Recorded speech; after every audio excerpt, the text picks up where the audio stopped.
नमस्कार दोस्तों। आज शुरू कर रहे हैं मुगल काल।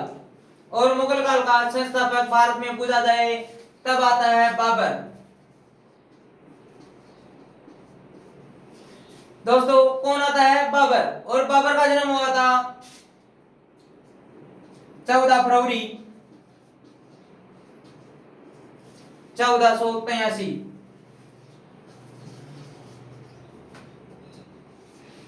यह दिन वैलेंटाइन डे का दिन भी माना जाता है।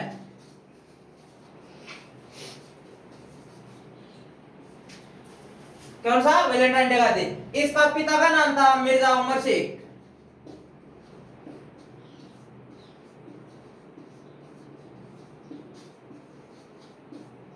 दोस्तों, मिर्जा की इसकी उपाधि थी। सही नाम उमर शेख ही था। इसकी माता का नाम था कुतुल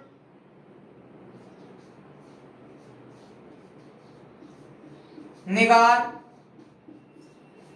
खान बानो। यह वैसा देखा जाए तब तो यह चंगेज खान वंश का था, क्योंकि इसकी माता चंगेज खान वंश की से संबंधित थी।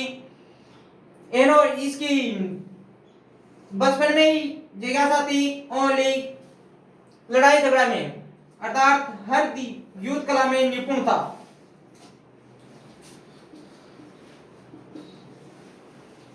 हर युद्ध कला में निपुण होने के कारण इसका पिता इसे बार बार बोलता है कि बेटा ऐसे काम नहीं चलेगा, क्योंकि आगे चलकर तेरे को ही राजा बनना है। इस कारण ज्यादा से ज्यादा प्रशासनिक कार्य सीखे,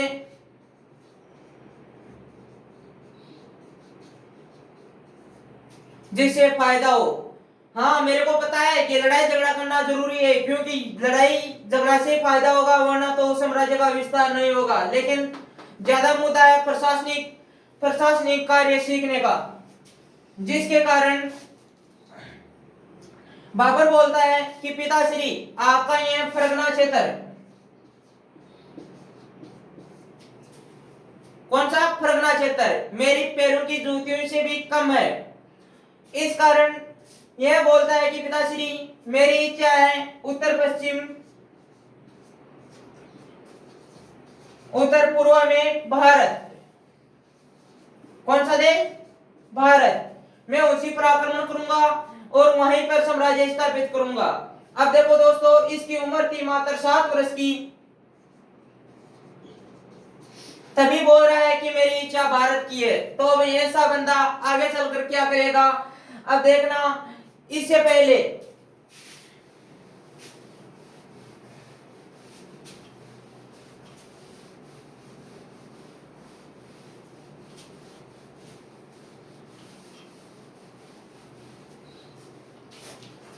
सात वर्ष की उम्र है और बोल रहा है कि पिताजी, मेरी तो इच्छा केवल भारत पर टिका रही है कि मैं कैसे भी बनूं, भारत का शासक बनूं। भारत का शासक बनने की सोच रहा है, लेकिन 1494 में उमर शेख का निधन हो जाता है।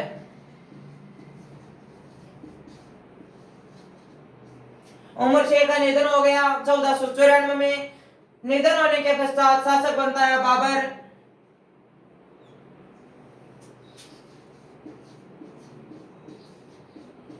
फरगना का नया शासक बनता है बाबर। बाबर फरगना का शासक बनते ही इसकी इच्छा थी उत्तर पूर्व।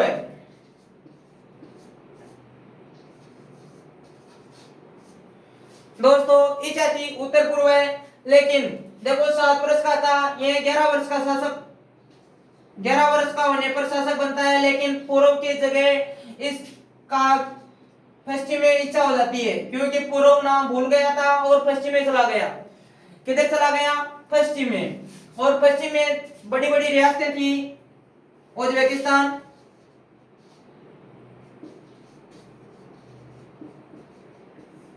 किस्तूनिया, काबुल। इन बड़ी रियासतों में जाकर फंस जाता है। 1494 में गया था और 1507 तक पहुंच गया। उज्बेकिस्तान का शासक था, उसका सेनापति था शिवानी खान।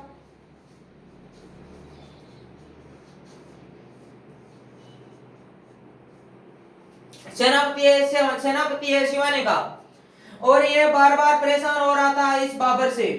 1494 में आक्रमण करने लगा था और अंततः 1507 तक इसको कोई फायदा नहीं हुआ। 1502 में एक युद्ध आता है, शराबपुर का युद्ध। इस शराबपुर के युद्ध में बाबर पर शिवानी का परेशान होकर आक्रमण करता है और इसकी बहन का अपहरण कर लेता है।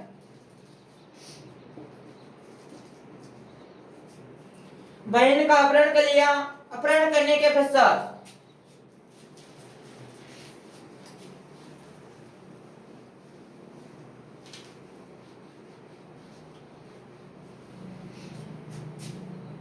उज्बेकिस्तान ले जाकर उसके साथ विवाह कर लेता है।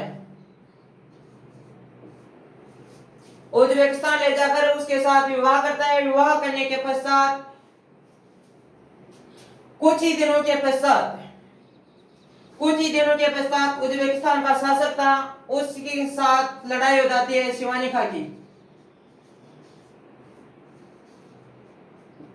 अब आप लोगों को भी पता होगा कि अगर लड़ाई होने के पश्चात शिवानी खां कहां जाएगा, अंततः जाता है बाबर के पास में और जाकर बोलता है कि बाबर चाहे कुछ कहे, वैसा कैसा भी कहे कि जिदा तो तेरा मैं ही कहूंगा, बाजूंगा, कैसे भी को चाहे लड़ाई कर को रखो तो रखो वरना वापस भेज सकते हो, लेकिन तेरा जिदा मैं ही बाजूंगा। इस कारण बाबर बोलता है कि नहीं जिदा श्री, कोई दिक्कत नहीं है, शादी तो बच्ची की करनी ही थी। और इसके बाद में अपनी पूरी घटना बताता है बाबर को कि मेरे साथ में यह हो गया, उज्बेकिस्तान के शासक से मैं लड़के आ गया हूं, इस कारण तेरे पास में सेनापति का पद लेना चाह रहा हूं।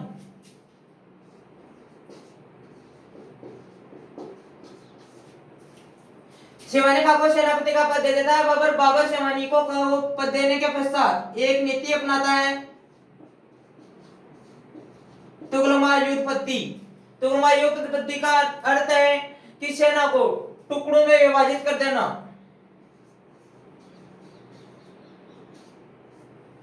किसमें दोस्तों? टुकड़ों में विभाजित कर देना। और बाबर ने एक तोपखाना सीखा था,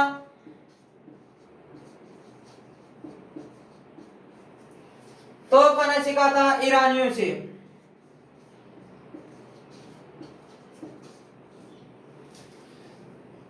ईरानियों से तोपखाना सीखता है। इसके पश्चात आलम खां लोधी,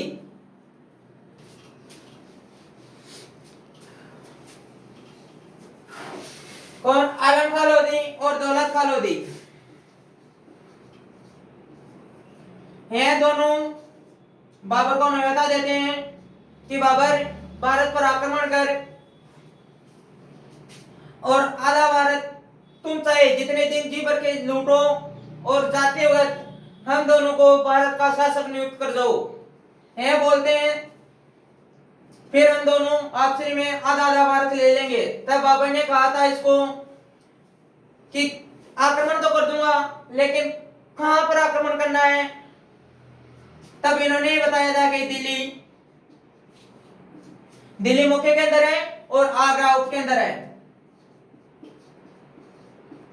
आप किसी भी हाल में दिल्ली पर आक्रमण करो, आगरा पर आक्रमण करो, और शासक का नाम है इब्राहिम लोदी।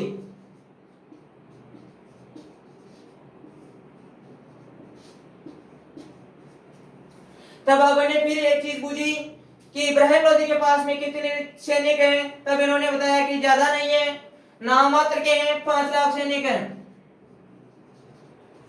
तब बाबर साफ मना कर देता है कि मेरे को परेशान करने की जरूरत नहीं है कि तुम्हारे बाप के पास में 5 लाख है और मेरे पास में मात्र 20,000 सैनिक है। आक्रमण करूंगा तो हार मेरी है, निश्चित है। दिखाई दे रहा है कि 5 लाख सैनिक है उसके पास में, जिसमें से 3 लाख सैनिक है घुड़सवार,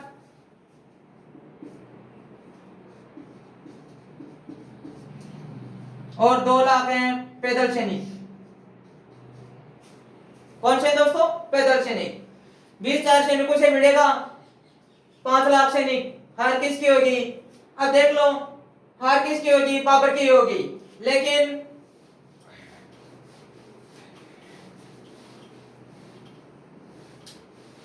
साफ मना कर देता है बिल्कुल ही कि मैं नहीं आऊंगा, कि मेरे पास में 20,000 सैनिक हैं, आकर क्या करूंगा।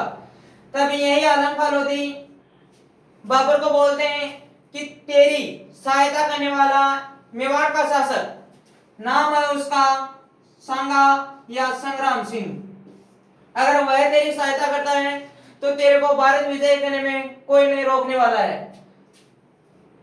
तब बोलता है कि सांगा से पत्र व्यवहार कैसा किया जाए।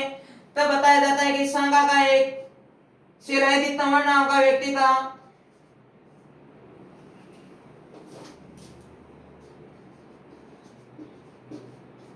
शिलायती तंवर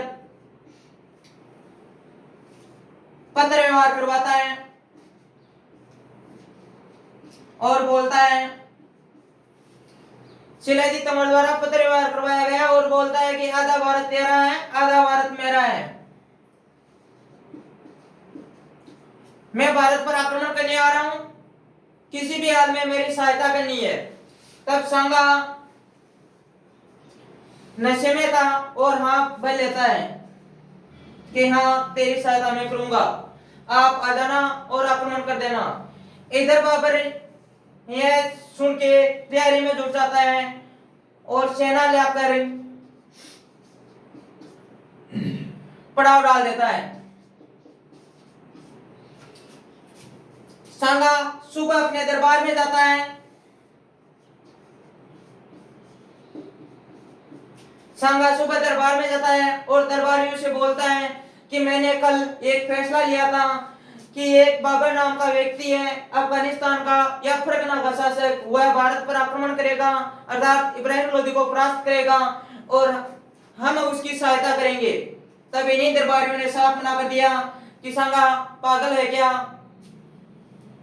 अगर तेरी भारत की इच्छा है तो हमें आदेश दे कि हम पहले भी उसको हरा दिए, 1517 में हराया था, जो युद्ध था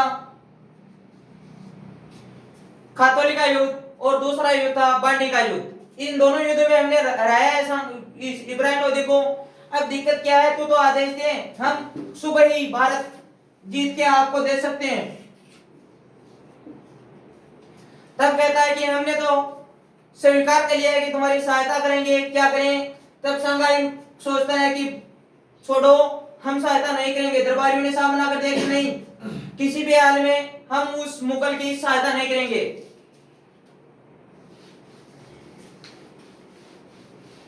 मुगल की सहायता नहीं करते हैं। अब मुगल आकर पड़ाव डालता है भारत में पानीपत।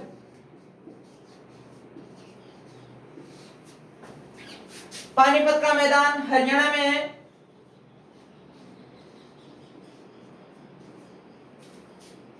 पानीपत की प्रथम लड़ाई होती है 21 अप्रैल 1526। दोस्तों, बाबर को विश्वास था कि किसी भी हाल में सांगा हमारी सहायता करेगा। इसके पास में 20,000 सैनिक हैं, यह 20,000 सैनिक लेके आ जाता है कहां पर, पानीपत हरियाणा में, और सहायता की सोच रहा है कि मेरी सहायता राणा सांगा कर देगा। कौन कर देगा? राणा सांगा। लेकिन दोस्तों, इसको दरबारियों द्वारा मना कर दिया गया कि हम सहायता नहीं करेंगे, अगर भारतीय विजय चाहिए तो सुबह आज ही आदेश दो और सुबह ही भारत पर शासन करो आप लोग। तब सांगा नहीं पहुंचता है और इधर बाबर लड़ता है और न्योता भेज देता है दिल्ली।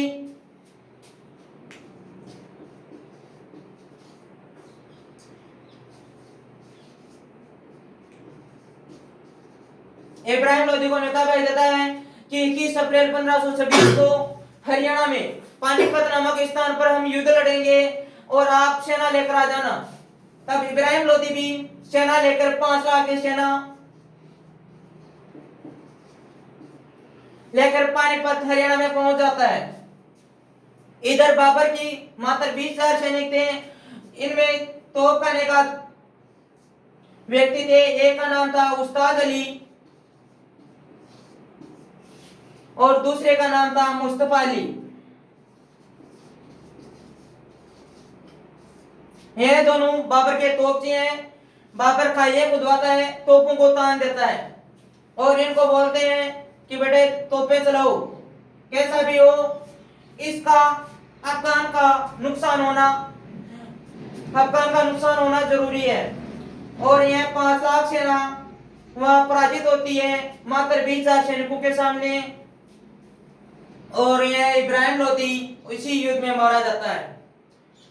21 अप्रैल 1520 को युद्ध होता है। इसके पश्चात बाबर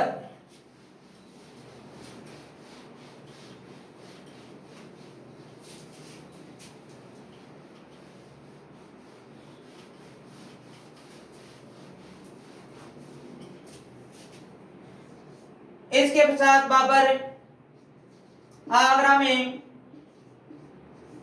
अपना मुख्य केंद्र स्थापित करता है। और इसके पहले भी इच्छा थी कि कैसा भी हो, क्योंकि पहले तो मेवाड़ का शासक राणा सांगा ने धोखा दे दिया कि वह किसी भी हाल में नहीं आया, धोखा कर लिया। इस कारण इस मेवाड़ का शासक राणा सांगा और बाबर के बीच में एक टकराट होती है। टकराट है बयाना का युद्ध।